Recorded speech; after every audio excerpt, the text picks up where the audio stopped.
Peoples party के senior रहनुमा नवीद कमर का कहना है कि सिंध तोड़ने वाले की ख्वाहिश कभी पूरी नहीं होगी। टंडो मोहम्मद खान में अक़लियती बरादरी के 100 खानदानों में हंगलाज यात्रा के लिए चेक तकसीम और मुख्तलिफ स्कीमों का दौरा करते हुए मीडिया से गुफ्तगू में नवीद कमर ने कहा कि सिंध तोड़ने की बात MQM करे या कोई और, ऐसा नहीं हो सकता।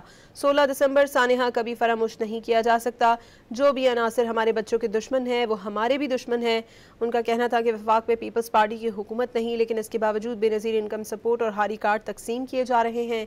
माहौलियाती मसाइल पर गुफ्तगू करते हुए नवीद कमर ने कहा कि हैदराबाद की सीवरेज और फैक्ट्रियों का पानी ज़रई ज़मीन से गुजार कर बगैर ट्रीटमेंट समंदर में फेंकना गलत अमल है। पीपल्स पार्टी के सीनियर रहनुमा नवीद कमर का कहना है कि सिंध तोड़ने वाले की ख्वाहिश कभी पूरी नहीं होगी। टंडो मोहम्मद खान में अक़लियती बरादरी के 100 खानदानों में हंगलाज यात्रा के लिए चेक तकसीम और मुख्तलिफ स्कीमों का दौरा करते हुए मीडिया से गुफ्तगू में नवीद कमर ने कहा कि सिंध तोड़ने की बात MQM करे या कोई और, ऐसा नहीं हो सकता। 16 दिसंबर सानिहा कभी फरामोश नहीं किया जा सकता। जो भी अनासर हमारे बच्चों के दुश्मन हैं वो हमारे भी दुश्मन हैं।